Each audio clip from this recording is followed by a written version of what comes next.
सामने रखना चाहती हूँ। जो कश्मीर के रीजनल पासपोर्ट ऑफिसर हैं उनका नाम देविंदर है। उनने कल ऑनरेबल जुडिशरी को मिसलीड किया और साथ में सीआईडी ने भी मिसलीड किया है। जैसा कि आप जानते हैं, मुझे ये पासपोर्ट इश्यू किया गया है और ये 2 साल का पासपोर्ट है। This is the 2-year passport और इस पासपोर्ट में बड़ा क्लियरली लिखा है कि it's valid for UAE only. और मैं ये एक बात बहुत क्लियरली कहना चाहती हूँ कि कल ऑनरेबल जुडिशरी को मिसलीड किया गया और जो पासपोर्ट ऑफिसर है उनने जुडिशरी में कोर्ट में ये कहा गया कि हमने इसको पासपोर्ट इशू कर दिया है। और इसमें जो हमारे ऑनरेबल डेप्यूटी सोलिसिटर जनरल है उनका नाम शम्सी साहब है, उनने भी जो मेरे जज जो मेरा कोर्ट केस सुन रहे थे, लेडी हैं वो, उनको ये कहा कि आप ये पिटिशन डिसमिस कर दीजिए क्योंकि हमने इल्तिजा को पासपोर्ट इशू कर दिया है। तो ये कौन सा पासपोर्ट है, आप मुझे खुद बताइए। मैं इंडियन एक सिटीजन हूँ, बाद में आप कॉपी ले लीजिएगा। मैं एक लॉ अबाइडिंग सिटीजन हूँ, मैंने आज तक कोई कानून नहीं तोड़ा है और ये 2 साल का पासपोर्ट इशू करने के लिए भी मेरे नाम पे ये ऑफिशियल सीक्रेट एक्ट इन्वोक किया गया। और ये सीक्रेट एक्ट तब इन्वोक किया जाता है जब किसी भी इंडियन सिटीजन के अगेंस्ट एस्पियोनाज यानी जासूसी का कोई चार्ज हो। और जो मेरे अगेंस्ट एडवर्स रिपोर्ट दी गई है सीआईडी ने, सबसे पहले तो सीआईडी ने कोर्ट में ये कहा कि हम इनका पासपोर्ट नहीं रोक रहे हैं, हम इल्तिजा का कोई भी फंडामेंटल राइट वायलेट नहीं कर रहे हैं। जैसा कि आप जानते हैं, right to travel abroad is a fundamental right and I am being deprived of that right. And ये मेरे साथ हो रहा है और मैं एक पूर्व मुख्यमंत्री की बेटी हूँ। I am not entitled to a passport क्योंकि महबूबा मुफ्ती साहिबा मेरी मदर है। I am entitled to a passport because I am a law abiding Indian citizen.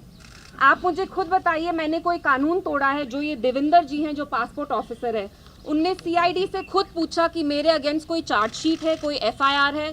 और आप लोग जर्नलिस्ट हैं, आप सारे जाके प्लीज पता करवाइए मेरे अगेंस्ट कोई चार्जेस हैं क्या, मेरे अगेंस्ट कोई एफआईआर है, कोई चार्जशीट है, तो मेरा कसूर क्या है। और अगर मेरे साथ ये हो रहा है तो आप इमेजिन करिए कि एक आम कश्मीरी इंसान के साथ क्या हो रहा है, जो यहाँ आम आदमी है, जो यहाँ की जनता है, उनके साथ क्या हो रहा है। और ये बात बस मेरे पासपोर्ट की नहीं है, आप अपनी कम्युनिटी में देख लीजिए।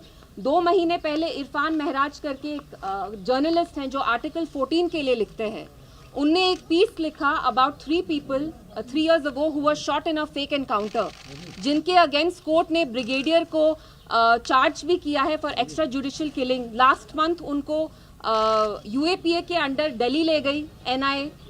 जर्नलिस्ट हो, स्टूडेंट्स हो, सब पे यहाँ दबाव चल रहा है। और मैं इसमें सीआईडी के बारे में भी 2-3 चीज़ें ऐड करना चाहती हूँ। 2019 से जब से आर्टिकल 370 एब्रोगेट किया गया है, तब से कश्मीर को ऑटो पायलट मोड पे चढ़ा दिया है। ऑटो पायलट मोड में यानी यहाँ इसको साइलेंट मोड पे रख दिया। यहाँ लोगों को बात करने की आज़ादी नहीं है। जब आप बात करते हैं तो आपको जेल में डाल दिया जाता है। आई थिंक 1 महीने पहले मैं यहाँ आई और बहुत सारे जर्नलिस्ट से मेरी उनसे बात हुई एप्टेक्स कैंप के बारे में।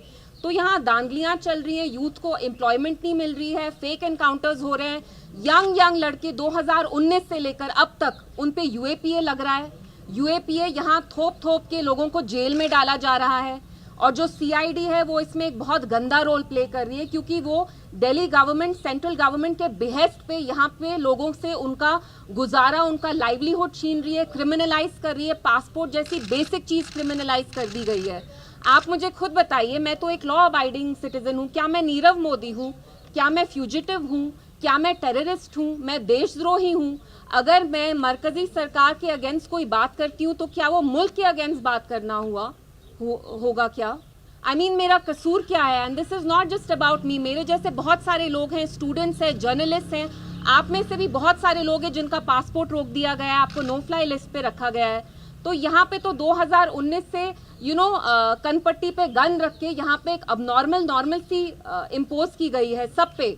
तो कोई अपना मुंह खोलता है, जबान अभी चलाई नहीं होती है तो आके आपको पुलिस आके अरेस्ट कर लेती है। और जो सीआईडी है यहाँ वो एक बहुत गंदा किरदार प्ले कर रही है।